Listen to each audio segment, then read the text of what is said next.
facing the police every single day.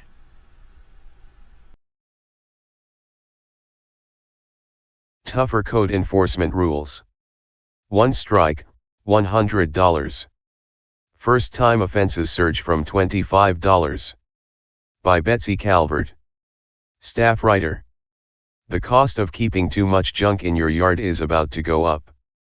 Charlotte County Commissioners voted unanimously this week to adopt a new code enforcement policy that increases fines. A first offense will be $100 instead of $25 and takes the county civil court system out of the process.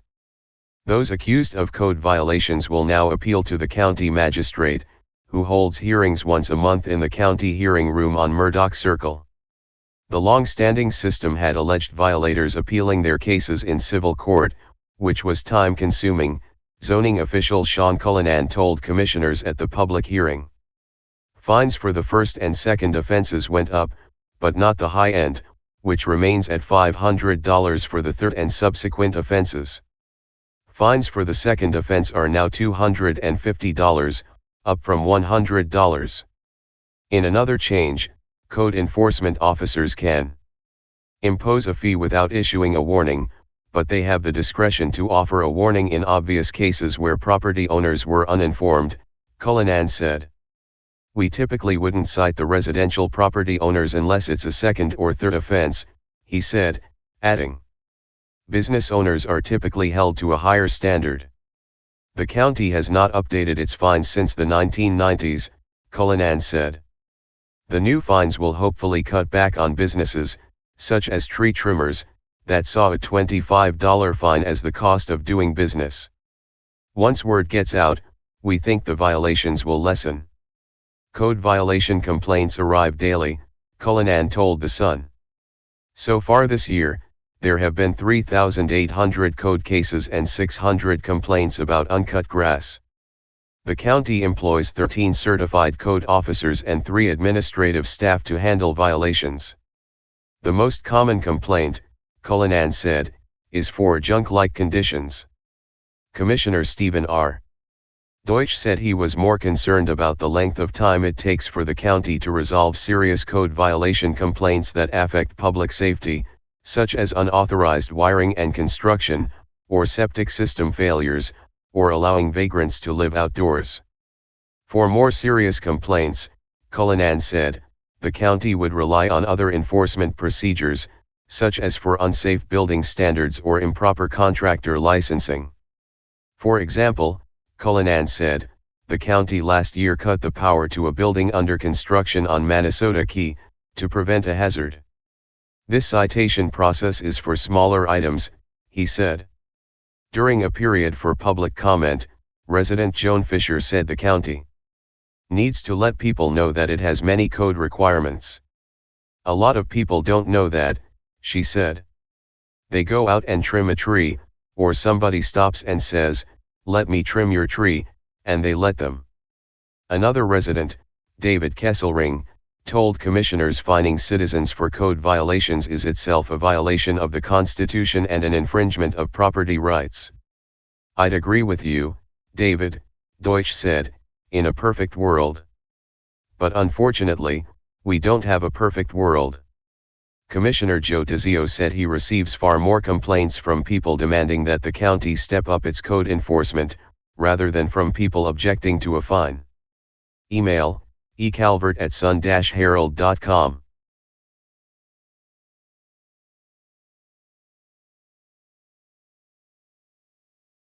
In June, the U.S. Supreme Court granted IJ's petition in Timms v. Indiana, a case that will make constitutional history.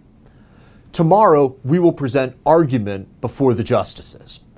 Today, I want to talk with you about this case and its role in IJ's property rights litigation. IJ filed our petition on behalf of Tyson Timms. Tyson is a young man who is overcoming opioid addiction.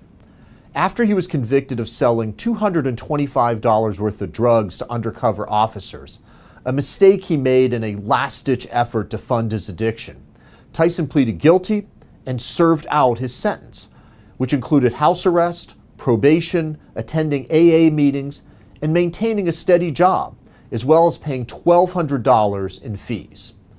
But rather than let Tyson get his life back on track, the government made his recovery all the more difficult by using civil forfeiture to seize his only vehicle, a truck he bought with the proceeds of a small inheritance.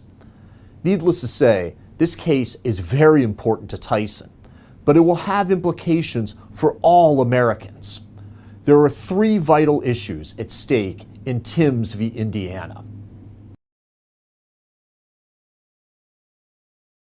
First, Timms presents an essential but unresolved question concerning a key protection in the Bill of Rights, the Eighth Amendment's prohibition on excessive fines. Over the past century, the Supreme Court has held that virtually all the provisions in the Bill of Rights are applicable not only to the federal government, but to state and local governments as well. Remarkably, the court has never directly held that the Eighth Amendment's excessive fines provision is incorporated against the states. The Timms case will resolve that issue for the first time. Second, this case arises in the context of an issue that IJ has pioneered and one in which we have revolutionized the law: civil forfeiture. As you know, civil forfeiture allows the government to take your vehicle, your cash, even your home or business, regardless of whether you were convicted or even charged with a crime. It is one of the greatest threats to private property rights in America today. And even where civil forfeiture is somewhat tied to illegal activity, like in Tyson's case, forfeitures sought by the government are often far more draconian than the criminal penalties imposed. Indeed, the trial judge in Tyson's case called the forfeiture of his truck grossly disproportional to his first-time offense. Justice Clarence Thomas recently declared that it was time for the Supreme Court to revisit the constitutionality of civil forfeiture statutes. This case provides the court its first opportunity in over 20 years to re-examine this doctrine. Finally, Tyson's experience spotlights many of the injustices that flow from excessive fines, fees, and forfeitures.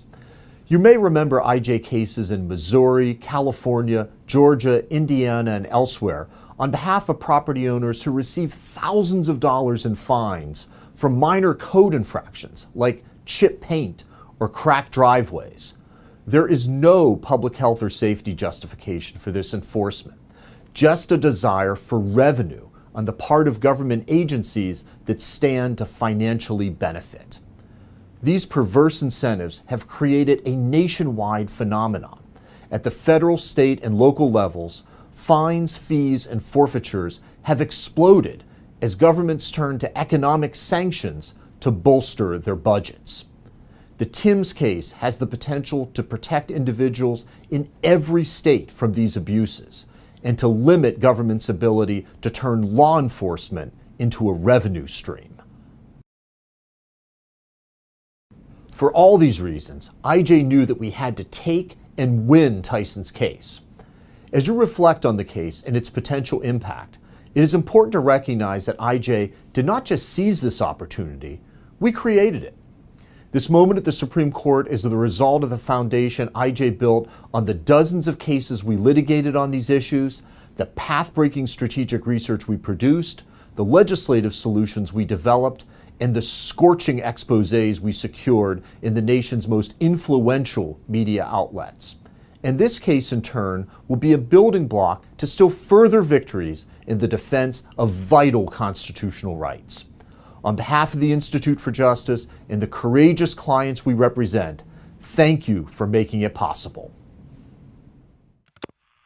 The Institute for Justice. The National Law Firm for Liberty.